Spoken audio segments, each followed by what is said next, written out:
Death आपके पैरों से स्टार्ट होती है। कभी सुना है?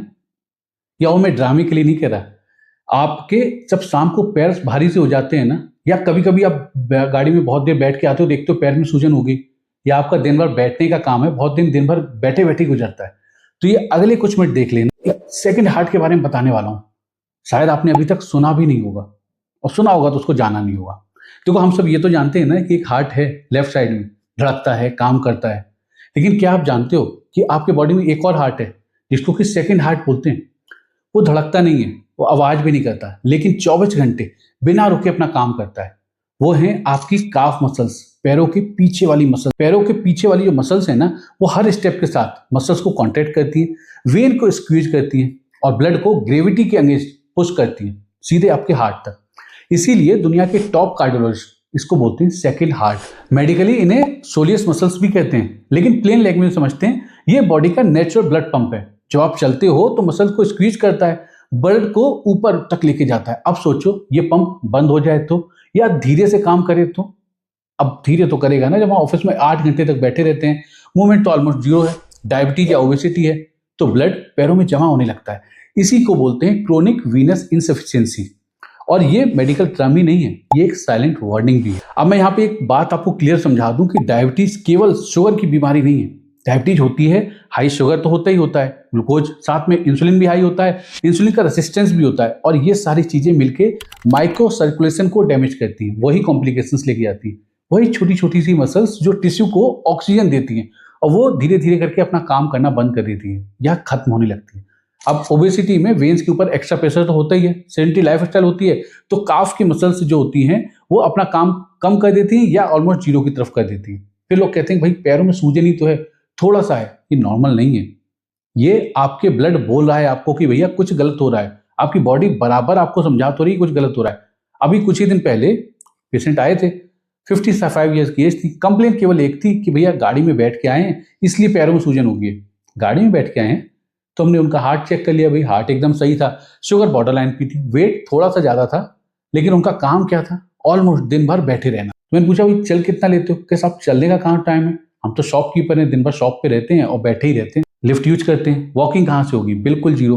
अब प्रॉब्लम यही थी कि इस सब से धीरे धीरे करके काफ मसल इनएक्टिव होने लगी, ब्लड की पुलिंग होने लगी, स्वेलिंग होने लगी। अब आपको अगर इन सबको सॉल्व करना है तो मैंने उनको 3 तरीके बताए कि भाई 3 तरीके अपना लो, 2 महीने के अंदर स्वेलिंग एकदम जीरो, एनर्जी वापस आ गई। उन्होंने कहा भाई इतने सिंपल तरीके, तो वही सिंपल तरीके मैं आपको समझा देता हूँ, तो प्रैक्टिकल बात कर लेते हैं। अब याद रखना है इसके लिए जो उनको समझाया था वही आपके लिए, कि 3-3-3 का सर्कुलेशन रूल। अब करना क्या होगा इसमें? सबसे पहले हर घंटे में केवल 3 मिनट आपको चलना है, बैठे नहीं रहना। चाहे पानी पीने के लिए जाओ, चाहे वॉशरूम जाओ, चाहे कुछ भी करो, टाइमर लगाओ, हर घंटे में केवल 3 मिनट के लिए चलना शुरू करो। सेकंड नंबर पे रोज 30 काफ रेजेस करनी है। पैरों को उठाना है एंकल से और नीचे करना है, एंकल को उठाना है, नीचे करना है, इसको बोलते हैं काफ रेजेस। आप खड़े होकर भी कर सकते हो, बैठ के भी कर सकते हो, ब्रश करते समय कर सकते हो, टीवी देखते समय कर सकते हो, किसी से बात करने से सभी कर सकते हो। ऐसे क्यों नहीं चलेगा।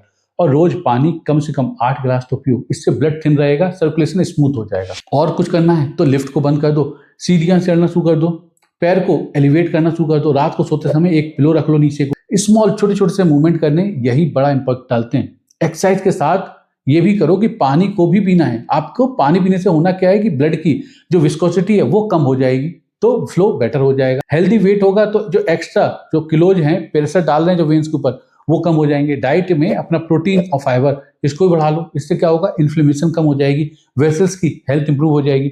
और जो पैरों को मोड़ के बैठते हो ना क्रॉस लेग में, उसको बैठना बंद कर दो, तो ब्लड का फ्लो को भी ब्लॉक रोकती है। पैर को एलिवेट करो और रेस्ट दो उसको, ग्रेविटी अपने आप को हील करेगी। पैर एलिवेट करके आप ऐसे भी कर सकते हो कि पैर को एलिवेट करो, थोड़ा सा 2 तकिया रख लो या दीवार के ऊपर पैर रख लो और नीचे बेड पे लेटे रहो। इससे ग्रेविटी आपकी हेल्प करेगी रेजिस्टेंस को रिड्यूस करने में। ये चीजें कॉम्प्लेक्स नहीं है, लेकिन इन्हें इग्नोर करना कॉस्टली हो सकता है। जब आपका सेकंड हार्ट स्ट्रांग होता है तो मेन हार्ट का वर्कलोड कम हो जाता है, ब्लड स्टेगनेंस कम हो जाता है, फैटिग दूर होता है, स्वेलिंग होती ही नहीं उसके बाद, और फ्यूचर का रिस्क ड्रामेटिकली बहुत कम हो जाता है। और ये सब करने के लिए आपको कोई मैराथन रनर बनने की जरूरत नहीं है, ये कंसिस्टेंसी तो रखनी है। रोज थोड़ा थोड़ा चलना है, रोज काफ रेज करने, रोज पानी पीना है। इतना कोई बड़ा तो रॉकेट साइंस नहीं है इसके अंदर, इतना सा कर लो। ये इंस्टेंटली नहीं, ये कंसिस्टेंटली इसको रेगुलर करिए। अभी मैंने बोला था ना कि डेथ लेग से स्टार्ट होती है। इसका मतलब हमें डरने की जरूरत नहीं है, हमें मूवमेंट करने की जरूरत है। जब आप लेग को मूव करते हो तो ब्लड सर्कुलेशन अच्छा होता है। जब ब्लड चलता है तो ऑर्गन्स को ऑक्सीजन मिलती है, और जो ऑक्सीजन मिलती है तभी तो आप जीते हो। तो सिंपल सा है, सेकंड हार्ट को एक्टिवेट करिए, स्ट्रॉन्ग करिए अपने पैरों को, स्ट्रॉन्ग करिए सर्कुलेशन को, और स्ट्रॉन्ग करिए अपने हार्ट को, और इसको स्टार्ट करिए आज से। इतने छोटे से तो काम है। और इस वीडियो को शेयर करो, किसी की लाइफ बदल सकती है। जो पैरों में कहते हैं गाड़ी में बैठे रहे और इसलिए स्वेलिंग होगी, इसलिए नहीं हुई, क्योंकि आपकी जो काफ मसल्स है वो धीरे धीरे करके वीक हो रही है। तो उनको मजबूत करिए, और नीचे कमेंट में लिखो कि आज के दिन से आप कितनी वॉक स्टार्ट करने वाले हो, कौन सी इन 3 चीजों में से कौन सी चीजें आप आज से स्टार्ट करने वाले हो।